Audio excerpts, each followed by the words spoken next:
नमस्कार,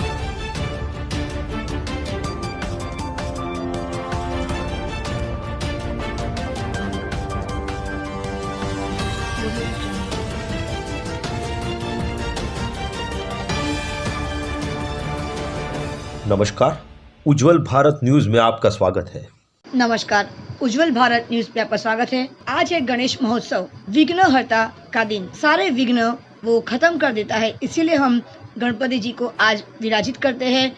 आज गणेश चतुर्थी भी है। हम आज ये पूरी तरह से आशा करते हैं कि जिस तरह से कोरोना महामारी पूरे विश्व में फैला हुआ है, वो भी एक बहुत बड़ा विघ्न है हमारे विश्व के लिए, हमारे समाज के लिए, हमारे लोगों के लिए, हमारे नागरिक के लिए। वो सारे विघ्न आज गणेश चौथ के दिन गणेश जी के विराजमान होते ही सारे विघ्न हमारे जीवन से दूर हो जाए।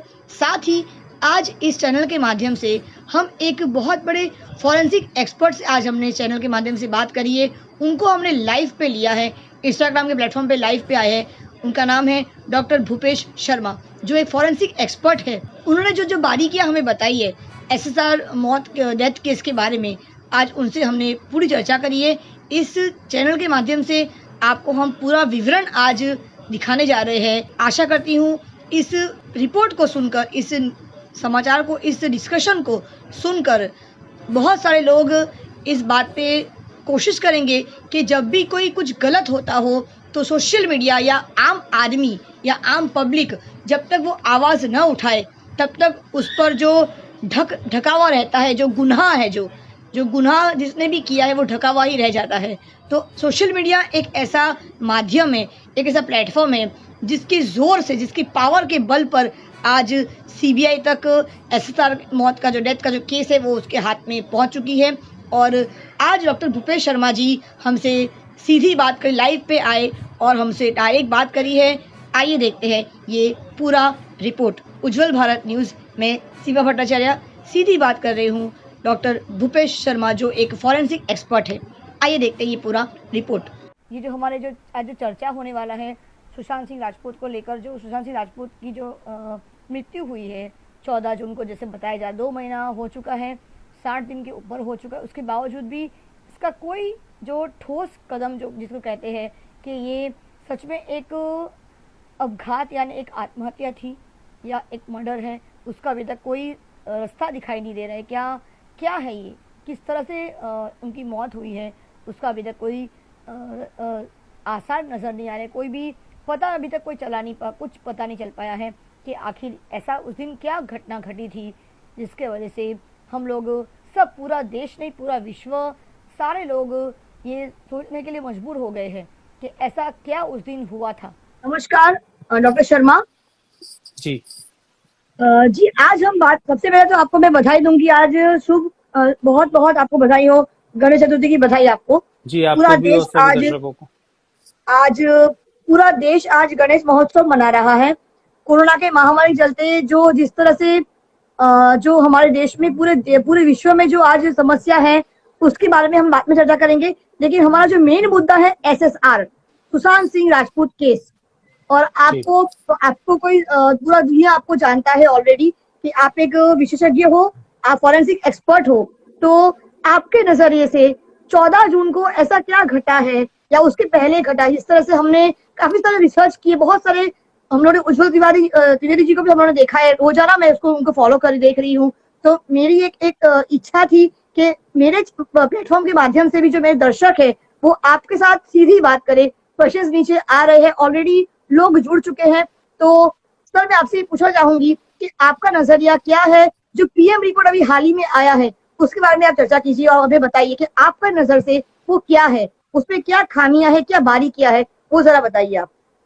देखिए, सबसे पहले तो जैसे ही मैंने ये पोस्टमार्टम रिपोर्ट कल न्यूज पर देखी, तो हालांकि वो एंकर्स पढ़कर सुना रहे थे, पूरी रिपोर्ट मेरे पास नहीं आई थी, पर आज मेरे पास पूरी रिपोर्ट सुबह ही सुबह पहुंच गई मेरे पास, कंप्लीट रिपोर्ट।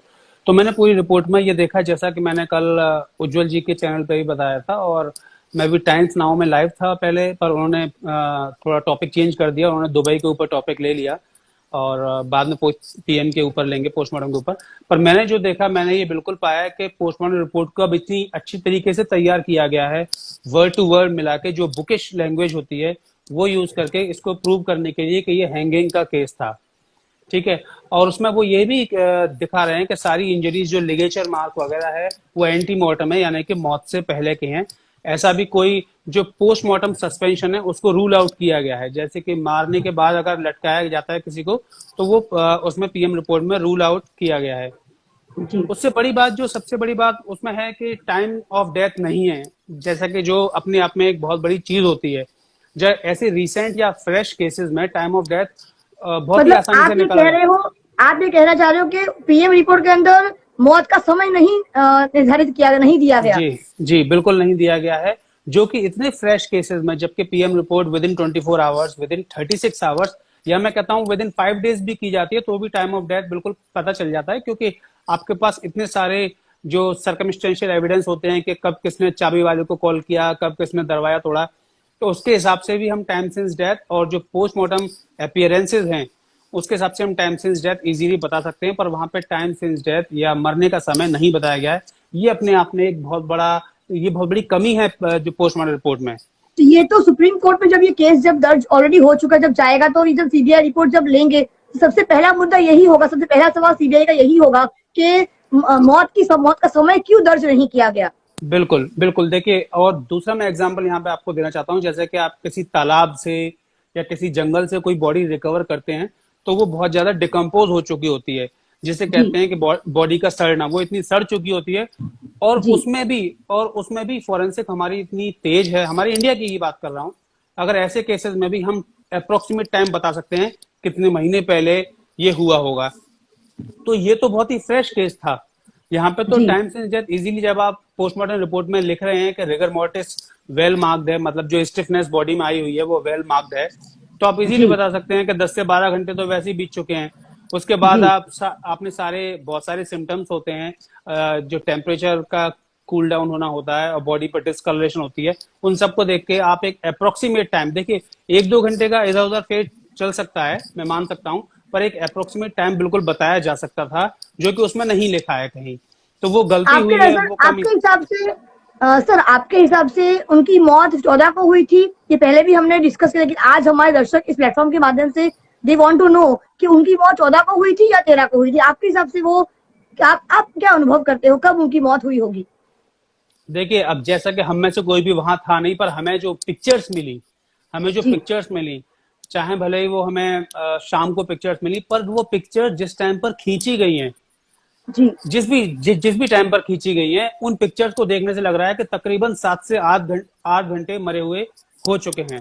मतलब 7 से 8 घंटे पहले मौत हो चुकी थी उन पिक्चर्स को देख के, जो मैंने क्लोजअप फोटोग्राफ भी देखे, या जो मैंने लिगेचर मार्क देखा, जो मैंने बॉडी की पोजीशन देखी, यानी कि उस पिक्चर्स में रिगर मोर्टिस पूरी तरह से नहीं आई है, हाथ खुले हुए हैं, इसका मतलब रिगर मोर्टिस स्टार्ट हो चुकी थी। और रिगर मोर्टिस स्टार्ट होती है तकरीबन 2 से 3 घंटे में, हमारे इंडिया टाइमिंग जो अभी मुंबई में टेम्परेचर चल रहा है उसके हिसाब से देखें तो 2 घंटे के बाद भी अगर आंखों में हमको थोड़ी सी रिगर मोर्टिस और लिप्स पर रिगर मोर्टिस देखने को मिल रही थी, ऊपर से स्टार्ट होती है, ठीक है। और उस पिक्चर में हमारे चेहरे पर थोड़ी सी इतनी आ चुकी है, और हल्का सा एक हाथ में, मुझे लेफ्ट हाथ में देखने को मिली, तो इतना लग रहा है कि धीरे धीरे स्टार्ट हो चुकी है, और तकरीबन 7 घंटे तो हो ही चुके हैं उस पर्सन को वहां पे मरे हुए।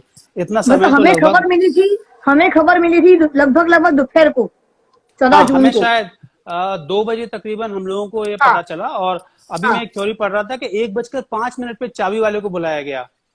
हाँ, तो ये जब 1:05 के बाद खोला गया है, उसके बाद बुलाया गया है, तब किसी ने पिक्चर ली होगी, तो हम मान सकते हैं कि 2 बजे के तकरीबन किसी ने पिक्चर ली होगी। तो आप 7 घंटे पहले अगर जाएं तो आपको पता चलेगा सुबह 9 बजे, 8 बजे, हाँ, 7:30 8 बजे तक का तो समय बिल्कुल ये परफेक्ट है, जो पिक्चर्स को देखने से लग रहा है।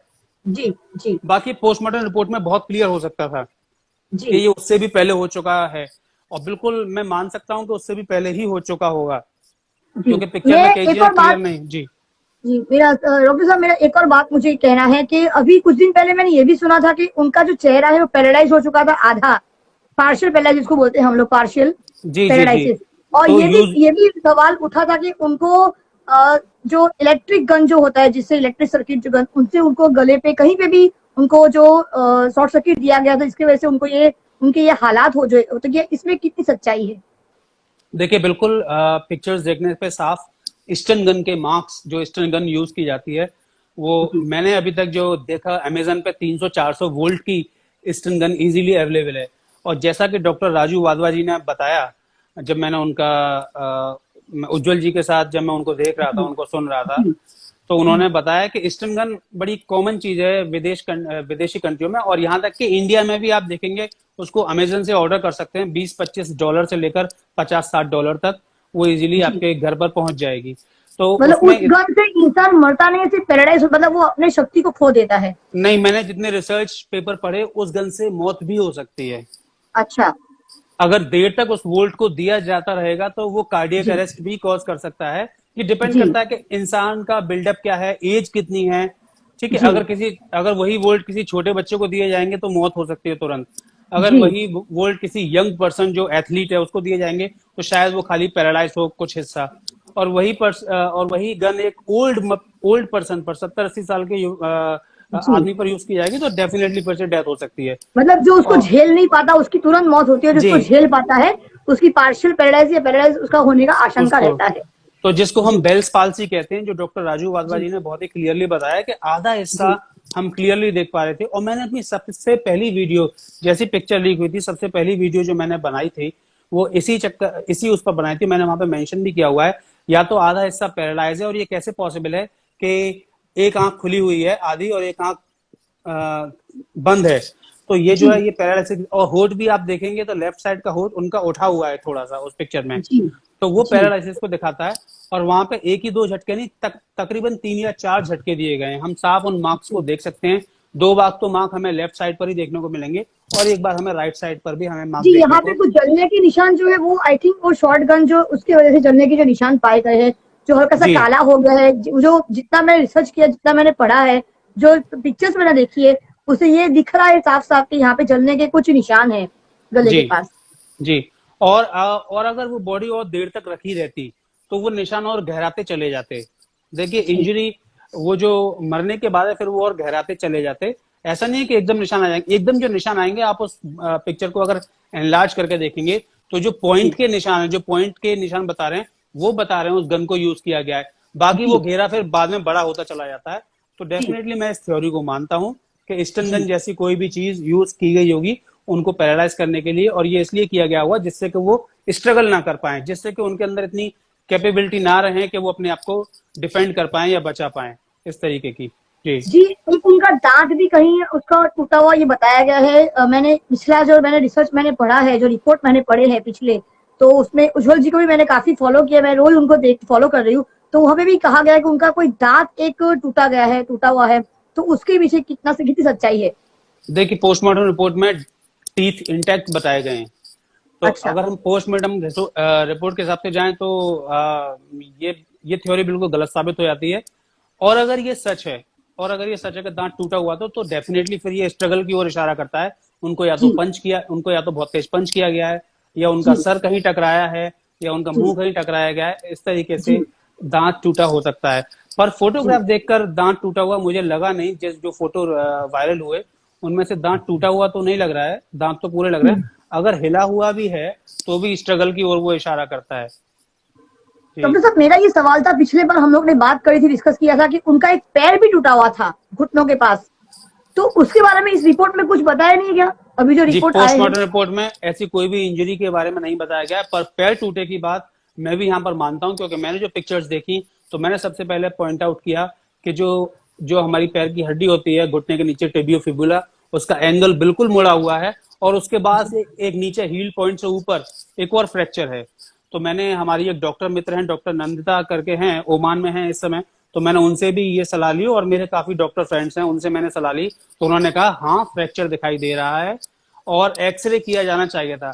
एक्सरे ऐसी पोजीशन में होना बहुत जरूरी है जहां पे ऐसा संदेह हो कि ये पैर टूटा हुआ है, पर कोई भी एक्सरे रिपोर्ट भी नहीं है। और डेफिनेटली हमको फ्रैक्चर देखने को मिलता है वहां पर पिक्चर से। और दूसरी चीज जो फ्रैक्चर को बताती है, आप देखेंगे जब वो बॉडी को नीचे स्ट्रेचर पर ले जा रहे हैं घर से निकालकर, तो किस तरीके से, किस पोजीशन में उन्होंने पैरों को पकड़ा हुआ है, आप उसको देखेंगे।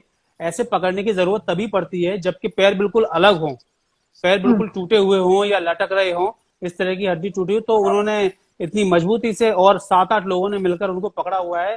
तो ये साफ दिख रहा है कि कहीं ना कहीं फाउल प्ले है इस चीज जी। में, मतलब जो दो जो एक छुपाया जा जन रहा है। दो तीन जनों ने मिलकर उन पे हमला किया होगा, ऐसा आशंका हम लोग हाँ लगा सकते डेफिनेटली, हैं। देखिए दो से तो ऊपर ही पर्सन रहे होंगे डेफिनेटली। देखिए एक ने पीछे से पैरालाइज किया होगा, और ये किसी नोन पर्सन ने पैरालाइज किया है, क्योंकि पीछे से आके किसी को पैरालाइज करना बातों बातों में या बताना, और एकदम उस जी गन को छुड़ा देना। देखिए जी हम जो देखते हैं, देखिए वोल्टेज ज्यादा या कम होने से मतलब नहीं है। जो एम्पियर्स होते हैं, जो करंट होता है मेन, कितने जी एम्पियर का करंट फ्लो हुआ, वो बहुत मेन होता है। तो जी एकदम तेजी से झटका लगेगा तो बहुत तेज झटका होता है, और उसमें आदमी की डेथ भी हो सकती है, वो इतना तेज झटका होता है। जो लोग फिजिक्स यहाँ पे पढ़ चुके हैं 12th क्लास में, मैं उनको बता दूं, उन्होंने पढ़ा होगा कि डायरेक्ट करंट से कभी कभी मौत हो सकती है, ऑल्टरनेटिव करंट से कभी कभी नहीं भी होती, तबकि ये वोल्टेज 420 वोल्ट के होते हैं, और डायरेक्ट करंट में जो बैटरी वाले करंट होता है उसमें कभी कभी वोल्टेज बहुत कम होते हैं। पर जी मिली एम्पियर्स और एम्पियर्स की जो हिंदी में कहते हैं विद्युत धारा जो प्रवाहित होती है, वो इतनी ज्यादा होती है कि वो आदमी को मार देती है।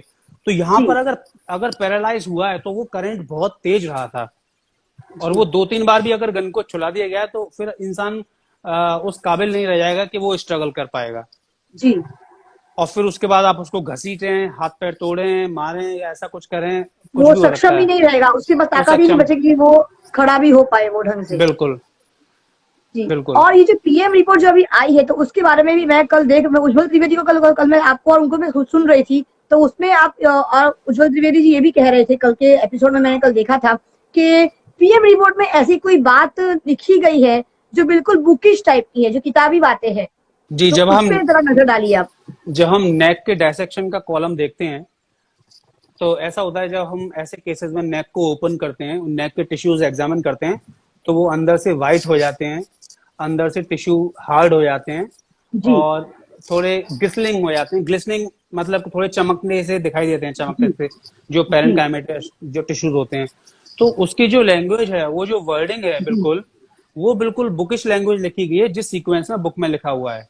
जी ठीक है। और बाकी भी जी आप देखेंगे कि जो म्यूकोसा ओवरलिप्स है, वो साइनोसिस वहां पर लिखी गई है, तो उस जी लैंग्वेज को भी बुकिश लैंग्वेज में लिखा गया है।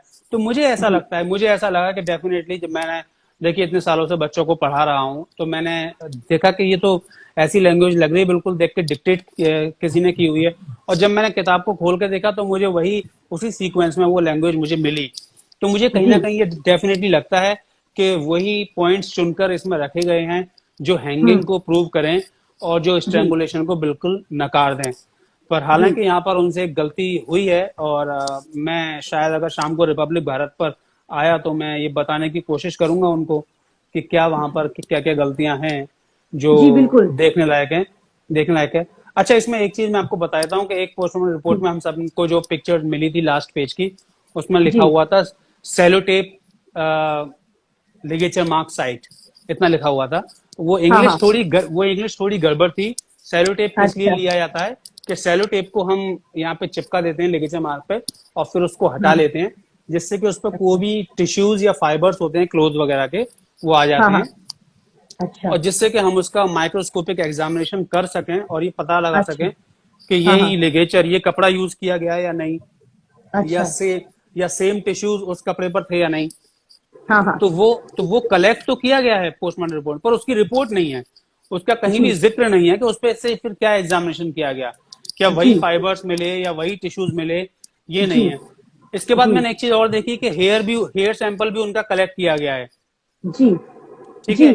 वो किस लिए कलेक्ट किया गया है ये नहीं बताया, क्योंकि जब हमने एक पिक्चर देखी थी तो हमें यहाँ पर एक बाल दिखाई दे रहा था। हाँ हाँ अब क्या वो हाँ उस बाल से मैच करने के लिए देखा था, तो फिर उसकी क्या रिपोर्ट आई, मैच हुआ या नहीं हुआ, तो कंपेयर उसके किया? बारे में कोई विवरण, उसके बारे में कोई क्लासिफिकेशन, कोई विवरण एनालिसिस दिया गया है रिपोर्ट में? नहीं, कोई रिपोर्ट में एनालिसिस नहीं है, और ये कॉलम में है जब विसरल ऑर्गन्स या बाकी एविडेंसेस कलेक्ट किए जाते हैं।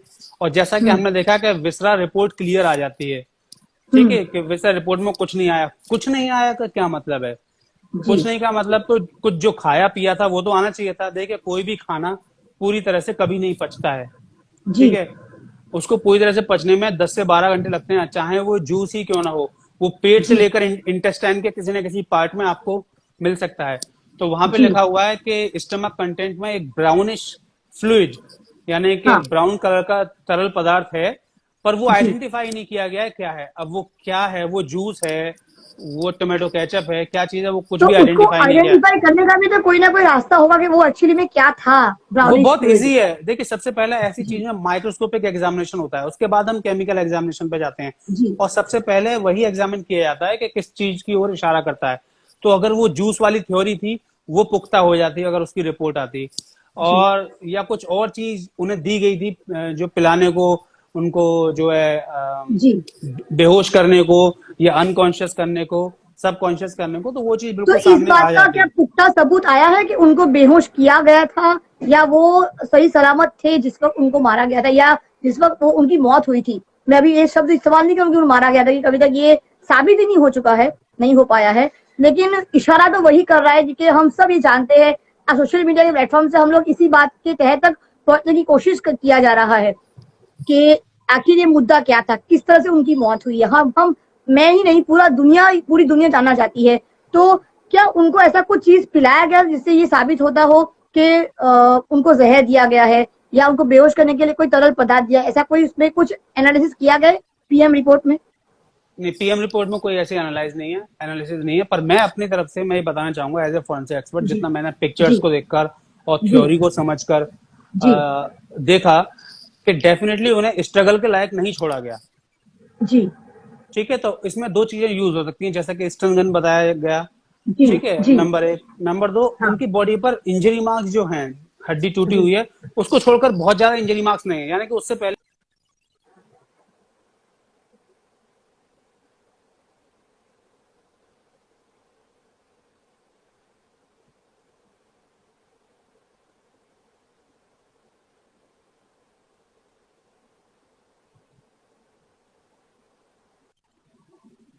जी हाँ कनेक्शन जी। हाँ। प्रॉब्लम हो गया था भैया।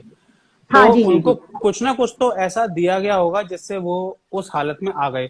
और दूसरी जी। चीज, जब वो एंटी साइकोटिक ड्रग्स ले रहे थे, दवाई ले रहे थे, तो वो जी। दवाई का भी जिक्र कम से कम विजरल रिपोर्ट में होना चाहिए था कि उनके ब्लड में से बिल्कुल। ये दवाई मिली। बिल्कुल। ठीक है, कोई भी जी। दवाई हो, इतनी जल्दी बॉडी से एक्सक्रिएट नहीं होती है। और ये खासकर ये दवाइयां, अगर सिंपल पैरासीटामोल जी। हो तो भी उसको एक्सक्रिएट होने में जो है 6 से 8 घंटे का समय लगता है। तो ये दवाइयां जी। तो 2 से 3 दिन तक इनके, देखिए इसको हम तो कहते हैं लाइफ टाइम, कहते हैं जो पीरियड ऑफ लाइफ टाइम जो हमारी बॉडी में रहता है, हम्म। कितनी देर तक ये रहेगी। हाँ। बायो हाँ। अवेलेबिलिटी, मुझे वर्ड याद नहीं आ रहा था, जी। Bio availability. तो कितने समय जी। में बायो अवेलेबिलिटी आधी हो जाएगी, उसके बाद कितने जी। समय में उसकी आधी हो जाएगी, उसके बाद कितने जी। समय में उसकी आधी हो जाएगी। ये एक सीक्वेंस होता है हर दवा का। जी। जी। तो अगर वो कोई दवा जी, ले मेरा रहे थे एक तो और कम। प्रश्न जी जी जी, मेरा एक और प्रश्न ये आ रहा है कि अगर अगर हैंग भी किया गया, या उन्होंने खुद ने भी अगर अपने आप को हैंग किया है, जिस तरह से ये चर्चे चर्चे हो रहे हैं कि उन्होंने खुद ने अपने आप को फांसी लगाया, जो भी चर्चे हो रहे हैं, जो मुद्दे सामने बाहर आ रहे हैं, जिस तरह से हमने रिपोर्ट पढ़ा, जिस तरह से हमने पुलिस की बातें सुनी, जो मुंबई पुलिस ने कहा है कि सुसाइड कैसे हैंग किया गया है, तो उनके गर्दन में ऐसा कोई निशान, ऐसा कोई इंजरी पाया गया है कि उनका जो ये हड्डी हड्डी का टूटना, आई थिंक एक बहुत मामूली सी बात होती है कि अगर कोई हैंग होता है और उसकी आई थिंक उनका वजन जो है more than 80 something, approximately 80 kilo का होगा। तो जी बॉडी वेट की वजह से तो यहाँ पे हड्डी के अंदर भी कुछ ना कुछ तो इंजुरी का निशान जरूर पाया जाना चाहिए। तो उसके बारे में क्या कुछ पाया गया अपने पीएम रिपोर्ट के अंदर लिखा जी गया है?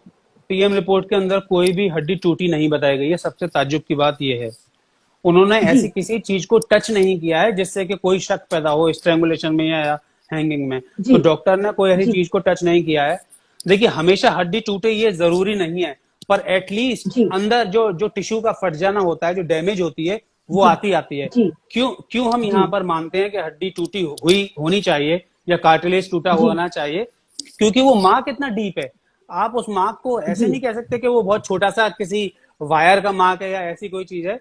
वो साफ तौर पर किसी बेल्ट का या बड़ी चौड़ी चीज का मार्क लगता है, जो कहीं कहीं पर एक जगह 1 सेंटीमीटर का है, फिर 1.5 सेंटीमीटर भी है। तो इस तरीके से ये साफ देखने को लगता है कि कार्टिलेज का, थायराइड कार्टिलेज का टूटा होना तो जरूरी था, यहाँ पर होना चाहिए था। और मुझे जी। ये मार्क्स देखने से हैंगिंग के नहीं लगते हैं। मैं हर बार यही कहता हूँ जी। जिसको वो पोस्टमार्टम रिपोर्ट में लिखा गया है कि ऑब्लिक मार्क्स हैं, पर वो मार्क कंप्लीटली ऑब्लिक नहीं है। आप ध्यान से देखेंगे तो जी वो लेफ्ट की साइड थोड़ा ऊपर जा रहे हैं, पर उसका मतलब ये जी नहीं है कि ये कंप्लीट हैंगिंग मार्क है। हैंगिंग के जो मार्क्स आते हैं, नॉट के मार्क्स आते हैं, वो हमारे जी मैस्टॉइड प्रोसेस, जो कनपट्टी के पीछे का एरिया है, मैस्टॉइड प्रोसेस के जी आसपास आते हैं, जो हमें पिक्चर में साफ देखने से जी नहीं लग रहा है। तो वो इतना जी ज्यादा जी पोस्टमार्टम रिपोर्ट में क्लियर लिखा गया है कि मैस्टॉइड प्रोसेस के पीछे तक मार्क्स जा रहे हैं, ये बिल्कुल इम्पॉसिबिलिटी है जी पिक्चर को देखने से। मेरे पास एक जी पोस्टमार्टम से जस्ट पहले की इमेज है, जब हाँ पोस्टमार्टम स्टार्ट नहीं हुआ था, उसको देख के भी जी उसमें इतने क्लियर मार्क्स हैं, जिसको देख के कहीं भी जी नहीं लगता कि ये हैंगिंग के मार्क्स हो सकते हैं। जी जी तो मैं तो हैंगिंग की मेरा थ्योरी ये को जी जी हाँ बोलिए, आप कंटिन्यू कीजिए सर। तो मैं हैंगिंग की थ्योरी को बिल्कुल नकारता हूँ, चाहे वो जी एंटीमॉर्टम हैंगिंग हो या पोस्टमार्टम हैंगिंग हो। बॉडी लटकी तो कभी थी ही नहीं। जी अगर और बॉडी लटकी आपका ये होती पूरी तो तरह से मानना पोस्टमार्टम के है कि बाद बॉडी को हैंग नहीं किया गया था, बिल्कुल भी बॉडी को हैंग ना तो नहीं किया गया था। हैंगिंग हुई ही नहीं है, ना तो पहले और ना ही बाद में, मरने के बाद भी तो हैंगिंग नहीं हुई सिद्धार्थ है। जी कह रहे हैं कि उन्होंने खुद ने हैंग होते हुए देखा था, वो क्या माजरा है?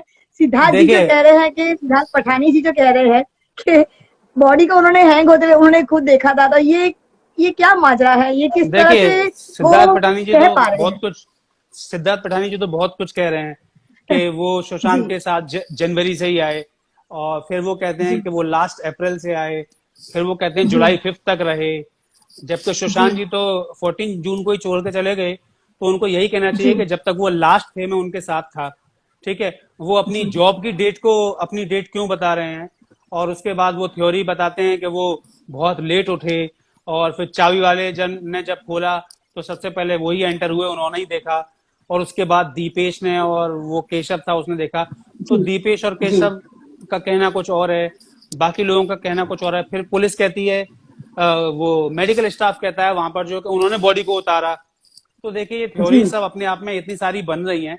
जब बॉडी को मेडिकल वालों ने उतारा था, पहले सबसे पहले देखिए ये सोशल डोमेन पर मेडिकल वाले का बयान है, एक फोन किसी ने फोन कॉल रिकॉर्ड किया है जिसमें वो हाँ जो बंदकर बंदा है, जो जो जो हाँ मेडिकल स्टाफ का हेड था, वो हाँ कहता है कि बॉडी को उसने जाके उतारा। ठीक हाँ है, और सिद्धार्थ पठानी जी हाँ कहते हैं बॉडी को उन्होंने उतारा, लटकते हुए देखा। हाँ मीतू दीदी ने बॉडी को लटकते हुए नहीं देखा। ठीक है, जी तो ये अपने आप में इतनी बड़ी बातें हैं। और बॉडी को लटकते हुए देखा तो सबसे पहला, भले ही जी कितना भी आपका दिमाग काम ना करे, कुछ भी ना करे, आप उनको उतार। जब आप पल्स चेक कर सकते हो लटकते हुए, जब आप पल्स चेक करते हुए, तो आप एक पिक्चर भी ले सकते हो। और तीन लोग थे वहां पर।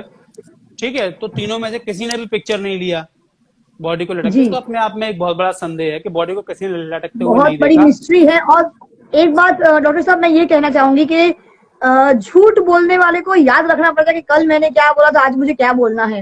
लेकिन और सच देखिए बोलने वाले को याद रखना नहीं पड़ता है, वो अपने आप रोज उसकी बातें, शब्दों की जो वाक्य होता है सच बोलने वाले का, उसको बाय हार्ट नहीं करना पड़ता, वो अपने आप वही दोहराता है बार बार। झूठ बोलने वाले को बार बार देखिए याद रखना पड़ता है कि बिल्कुल, कल क्या बोला था। हम इसको फॉरेंसिक में डिस्गाइज कहते हैं, मतलब छुपाना, जी अपनी बात को छुपाना। जी और डिस्गाइज कभी भी कंसिस्टेंट नहीं रह पाता है। ठीक है ना, बिल्कुल झूठ जी हमेशा कंसिस्टेंट नहीं रह पाता। एक ही झूठ को आप बार बार नहीं बोल सकते, कहीं ना कहीं उसमें कोई ना कोई कमी रह जाती है। अगर जी मैंने कोई सीन वाकई में आंखों के सामने देखा है तो वो मेरे को ऐसा याद हो जाएगा, रट जाएगा कि मैं उससे हटूंगा नहीं। बिल्कुल अगर मैंने जी नहीं देखा है तो मेरे स्टेटमेंट चेंज होते रहते हैं। आप जी जरा भी मुझे प्रवोक करेंगे कुछ बोलने के लिए या कुछ बताने के लिए, तो मैं वहां थोड़ा लड़खड़ा जाऊंगा और कुछ ना कुछ और स्टेटमेंट दे जाऊंगा। और जी यही इस समय सिद्धार्थ पठानी या संदीप सिंह के साथ हो रहा है, जो कभी वो नानावती हॉस्पिटल जी बोल जाते हैं स्लिप ऑफ टंग में, कभी कुछ और बोल जाते हैं। तो इस तरीके की बातें। ठीक है, जी तो ये जी तो स्टेटमेंट एसएसआर का के है। पापा, जी एसएसआर के पिताजी ने भी उन्होंने भी एक क्वेश्चन रखा है, सवाल रखा है कि उनके मृत शरीर को रिया चक्रवर्ती को किस तरह से उनको वो देखने की परमिशन दी गई। ये भी एक सवाल खड़ा होता है कि जबकि वो लोग पहुंचे नहीं थे, उसके पहले आई थिंक ऐसा नहीं, कोई भी एक वाक्य बना था। सबसे बड़ी बात है कि जो नीरज बबलू, उनके जो कजन ब्रदर है, उनको परमिशन नहीं दी गई या उनको नहीं बुलाया गया वहां पे, और रिया चक्रवर्ती जी को बुला के वहां पे अंतिम दर्शन करा दी गई। जबकि अंतिम दर्शन तो वहां भी हो सकते थे। जो है जो शमशान भूमि है, जी जो जी क्रीमेटरी जी जो क्रीमेटोरियम है, वहां पे हो सकते थे। जी और जी उसके बाद उनको स्पेशली तब के किसी को अलाउड नहीं रहता है। देखिए, हम अपने स्टूडेंट्स को कभी फॉरेंसिक के स्टूडेंट को ऑटोप्सी दिखाने ले जाते हैं, तो इतनी सारी फॉर्मेलिटीज होती हैं, आप यकीन नहीं मानेंगे, इतनी सारी जी फॉर्मेलिटीज होती हैं कि कभी कभी मजिस्ट्रेट से भी ऑर्डर लेने पड़ते हैं कि ये फॉरेंसिक के जी स्टूडेंट हैं और इनको मॉर्चरी देखने जाना है, और वो जी स्पेशल सर्कमस्टेंसेज में अलाउ करते हैं देखने के लिए। जी तो ना तो वो रिया चक्रवर्ती कोई मेडिकल स्टूडेंट रही, ना ही उनका जी कोई ब्लड रिलेशन रहा, ठीक है, वो उनकी जी गर्लफ्रेंड थी या जो भी थी। जी और जी उसके बाद वो जाती हैं अंदर, और अंदर से बाहर निकलती हुई हमें दिखाई दे रही है वहां पे वीडियो में, जी और अंदर जाके जी केवल कहती हैं उनके चेस्ट पे हाथ रख के, सॉरी बाबू। तो देखिए, आप अपने मन में भी अगर किसी को सॉरी बोलना है, अगर गिल्ट फील हो रहा है किसी चीज को लेकर, सही बात है, ठीक है, सही ये बात है, चीजें दिखा रहा है। देखिए, पहली बात तो है गिल्ट फील हो रहा है, सॉरी बाबू किस लिए? अगर आपने कोई सही बात गलती है। नहीं की तो किस बात का गिल्ट? तो जी गिल्ट इतना बड़ा था अपने मन में कि वहां पहुंचना पड़ा पहले तो, ठीक है। सही बात है। और बॉडी के क्रीमेशन से पहले ही उनको सॉरी बोलना पड़ा, और उन्हें ये पता था कि फैमिली अलाउ नहीं करेगी। तो क्यों फैमिली अलाउ नहीं करेगी?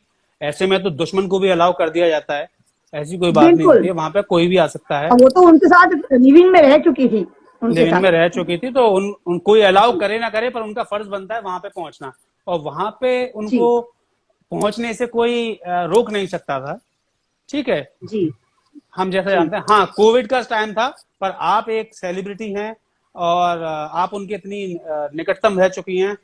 अब पूरा देश जान चुका था कि आप लेवल में थी, जी सारी बातें खुल चुकी थी, तो डेफिनेटली आपको वहां पे अलाउ हो ही जाता।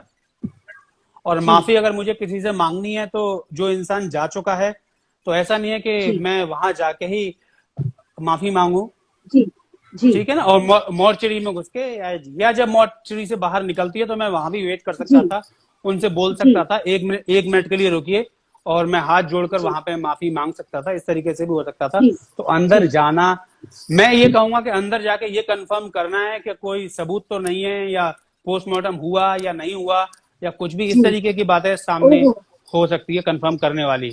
और मैं नहीं समझता जी कि कोई इस तरीके की माफी मांगने के लिए वहां जाना है। ठीक है, इमोशंस हैं, सबके इमोशंस, आपसे ज्यादा इमोशंस तो शायद उनकी फैमिली को होंगे, जी जी मेरा ठीक है ये ना। मैं कहना, एक और सवाल मेरे दिमाग में आ रहा है इस प्लेटफॉर्म के माध्यम से, क्योंकि पिछली बार हम लोग ने रिकॉर्ड किया था, जो सेव नहीं होने की वजह से हम लोग टेलीकास्ट नहीं कर पाए।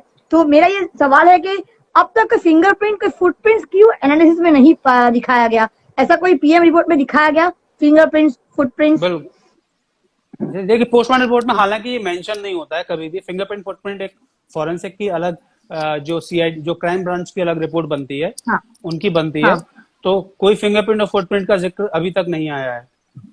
जी और उसके बाद तो हमने आज तक टीवी की वो रिपोर्ट देखी, जहां पे सारा क्राइम सीन पूरा नए तरीके से बना दिया। अब हाँ तो पूरा वो रूम दोबारा से रेंट आउट होने के लिए तैयार है, वो फ्लैट। तो डेफिनेटली अब तो अच्छा सारी अच्छा चीजें वहां पे नहीं होंगी। हाँ हालांकि सीबीआई की टीम जाके उसको रिकंस्ट्रक्ट करने वाली थी आज। अभी मैंने न्यूज नहीं देखी है कि आगे क्या चल रहा है, हाँ क्या हुआ है। हाँ पर ये जरूर हाँ देखा था कि कल ऑलरेडी वहां पर सीबीआई की टीम, जो है ये पुलिस की टीम, मुंबई पुलिस की टीम ने उसको रिविजिट किया है। अब क्यों किया है रिविजिट अच्छा। इतने दिनों के बाद, ये अपने आप में एक संदेहजनक बात है। तो ये रिविजिट करने के लिए उनको परमिशन तो जरूर लेनी चाहिए, कि अब तक तो केस सीबीआई के हाथ पहुंच चुका है। उसके बावजूद भी अगर मुंबई पुलिस रिविजिट करती है, तो उनको क्या परमिशन लेने की आवश्यकता नहीं थी, अनुमति अब नहीं? सीबीआई से परमिशन लेनी चाहिए थी, पर वो हाँ ये दिखा क्योंकि रहे हैं जब कि वो तक अपना पैरेलल इन्वेस्टिगेशन चालू रख रहे हैं। कौन सी उन्हें परमिशन मिली है पैरेलल इन्वेस्टिगेशन की? क्योंकि सुप्रीम कोर्ट ने साफ बोल दिया कि कोई भी पैरेलल इन्वेस्टिगेशन या कुछ भी होगा, तो वो एफआईआर भी सीबीआई के थ्रू ही अब इन्वेस्टिगेट की जाएगी। इस केस में जी जो भी नई एफआईआर या जो भी पैरेलल, तो उनको परमिशन जी लेनी चाहिए थी। ये अपने आप में जी जी संदेहजनक बात है कि पुलिस का वहां पे जाना दोबारा, और जी ये देख के आना कि देखिए, इसमें दो प्रोबेबिलिटी होती है। या तो ये वो देखने गए होंगे कि कहीं हमसे कोई गलती तो नहीं हुई पहले, अगर वो जी इन्वेस्टिगेशन की बात करते हैं, और या फिर वो ये जी देखने गए होंगे कि कुछ रह तो नहीं गया है। जी ठीक है, दो जी दो ही प्रोबेबिलिटी। जी देखिए, लॉ प्रोबेबिलिटी बहुत काम करता है। तो हम जी किसी को बिल्कुल ब्लेम नहीं कर रहे, हम मुंबई पुलिस को भी ब्लेम नहीं कर रहे कि उन्होंने क्यों रिविजिट किया। हम तो प्रोबेबिलिटी बता जी रहे हैं यहाँ पर कि कुछ है तो नहीं गया, नंबर 1 प्रोबेबिलिटी, और सब कुछ ठीक ठाक से हमने इन्वेस्टिगेट किया था, ये दूसरी प्रोबेबिलिटी है। बाकी इसके अलावा कोई तीसरी प्रोबेबिलिटी वहां पर नहीं हो सकती। ठीक है, बहुत तो बहुत वही चीज है। धन्यवाद। आगे जैसे जैसे आगे ये स्टोरी जो है हम लोग कवर कर रहे हैं, रिसर्च कर रहे हैं, हम लोग भी काफी फॉलो कर रहे हैं, हर चैनल के माध्यम से हम लोग फॉलो कर रहे हैं। मैं भी मेरा भी फर्ज बनता है, मैं अगर न्यूज चैनल चला रही हूँ तो मेरा फर्ज बनता है कि मेरे दर्शक जो है फेसबुक पे है, सोशल मीडिया पे, यूट्यूब पे मेरे दर्शक है, तो उनको भी मैं आपके साथ मुलाकात करवा के आपसे बात करवाऊँ, उनके सवालों का जो मैं कटघरे पे लाऊं, और सवालों को कटघरे में लाऊं, और आपसे ये जवाब की उम्मीद करती हूँ मैं, ताकि सोशल मीडिया के आज पावर की वजह से, ताकत की वजह से आज सीबीआई जांच के लिए अनुमति मिली है। आप बिल्कुल ये बिल्कुल मान रहे हो आप ये? बिल्कुल, इन हजारों अदरवाइज करोड़ों ये लोगों के केस, दम से ही। जी जी जी, अदरवाइज ये केस जिन्हों- ऑलमोस्ट क्लोज हो चुका था, ऑलमोस्ट बिल्कुल बिल्कुल। सुसाइड ये का केस एक बता। ये 1 महीने पहले ही क्लोज हो चुका होता अगर ये हजारों करोड़ों जी लोग अपनी आवाज नहीं उठाते जी और सोशल जी, मीडिया बिल्कुल। पर नहीं आते, तो बिल्कुल क्लोज हो चुका होता जी और सीबीआई तक जी कभी भी ये केस नहीं पहुंचता।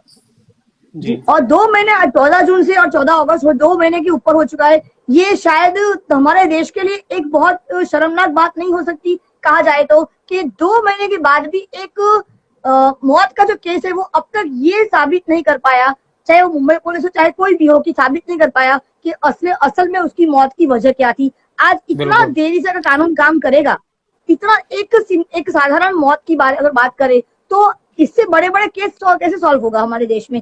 तो कानून व्यवस्था कहीं ना कहीं बहुत धीमी गति से काम कर रही है, ये भी हम लोग मानना पड़ेगा हमें। या हम ये कह सकते हैं कि उस पर्टिकुलर एरिया की कानून व्यवस्था थोड़ी धीमी गति से काम कर रही है, इन्फ्लुएंस कर रही है जी जी इन्वेस्टिगेशन को, ये भी कारण हो सकता है। जी हालांकि जी अमूमन तौर पर थोड़ा टाइम लगता है, पर इतना टाइम जी एक चीज को बताने में, कम से कम एविडेंसेस तो बताने में नहीं लगता। यहाँ पे तो टाइम ऐसा लग रहा है कि एविडेंसेस मिटाने में लगा है, जो लगा है। जी, तो बिल्कुल बिल्कुल। ये चीज ज्यादा दिखाई दे रही है बजाय के एविडेंसेस कलेक्ट करने के। एविडेंसेस तो बहुत थे अपने आप में, जिसका कहीं जिक्र नहीं है। देखिए, चाबी का गुम हो जाना, या जो चाबी बनाई गई वो चाबी भी प्रिजर्व है या जी नहीं है, और कपड़ा जी भी, जो कपड़े सुशांत के कपड़े थे वो प्रिजर्व होने चाहिए, कहाँ जहां भी है। जी। पोस्टमार्टम अच्छा, वो रिपोर्ट में कपड़े लिखा अभी है। तक प्रिजर्व नहीं किए गए, वो देखिए, कपड़ों का भी कोई जिक्र नहीं किया गया। जिक्र नहीं है, हमें नहीं पता है कि वो प्रिजर्व है या नहीं है। अच्छा, जिक्र अगर नहीं किया गया प्रिजर्व है। है, जिक्र नहीं किया गया, अगर प्रिजर्व है तो बहुत अच्छी बात है। या वो लिगेचर, वो कपड़ा जो जो क्राइम सीन पर मिला था, जो गर्दन से हाँ निकाला हाँ गया था, वो कैसे निकाला, देखिए हर चीज की फोटोग्राफी, वो सारी फोटोग्राफ, वो सारी वीडियोग्राफ प्रिजर्व है या नहीं है, ये सब चीजों का कहीं जिक्र नहीं है। और अगर पुलिस के पास ये होते तो पुलिस कम से कम इतना मीडिया में बोल सकती थी, हमारे पास सारे सबूत हैं जो हमें लेने चाहिए थे और हमारी इन्वेस्टिगेशन जारी है। अगर इतना भी वो जी बोलते बिल्कुल तो शायद देश की जनता को सांत्वना रहती कि सारे जी एविडेंसेस हैं। बिल्कुल। पर कोई जी, भी वो जो इन मेरा एक और जी सवाल बन रहा है, जो पंखे पे जिस पे ये कहा गया है कि पंखे पे उनकी जो हैंग किया गया अपने खुद को, जिस तरह से हैंग जो कहा गया है, हम इसे नहीं मान रहे लेकिन ये कहा गया है, तो उनका जो वजन था 80 किलो, तो पंखे पे कुछ ना कुछ तो कहीं पे ट्विस्टेड या कुछ ऐसा हम लोग जरूर देख पाते, क्योंकि आई थिंक के पंखा मॉडर्न जमाने का है, आधुनिक जमाने का है, जो इतना ताकतवर पंखा नहीं हो सकता जितना हम बिल्कुल लोग ने देखा है ना? बिल्कुल।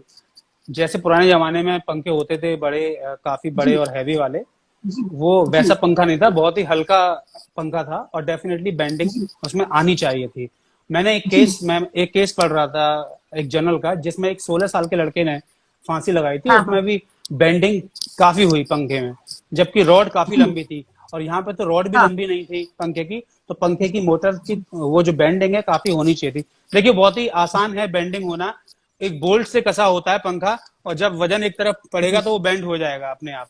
जी और ये वो जी पंखे नहीं है बिल्कुल जो इतने भारी थे, जो अंग्रेजों के जमाने में जी चला करते थे, जी जहां पर जी जहां पर पंखे का वजन 30 से 35 किलो हुआ करता था।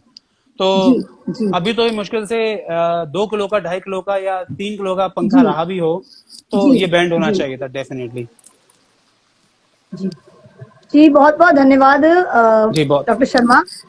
आज आपने इस मंच पर आकर, आज हमने बहुत सारे सवालों का जवाब हमने आपसे जाना, और बहुत सारी बारीकियां जो हमने जानी। आप जैसे ही दोबारा फ्री होते हो, जैसे आपको थोड़ा वक्त मिलता है, मैं आपको फिर इसी मंच पे आपको लेके आऊंगी। और बहुत सारे लोग और जुड़ने वाले, बहुत सारे लोगों का सवाल है, क्योंकि हमने आज जल्दबाजी में ये जो हम लोग प्लेटफॉर्म इख्तियार किया था, तो इसके बाद हम लोग बाकायदा पूरी तैयारी के साथ हम लोग आएंगे। बहुत सारे लोग इसमें जुड़ना चाहते हैं इस मंच के द्वारा। उज्जवल भारत न्यूज टीम की ओर से मैं सीमा भट्टाचार्य आपका बहुत बहुत शुक्रिया अदा करती हूँ, आपने बहुत हमें बहुत समय दिया। धन्यवाद। धन्यवाद।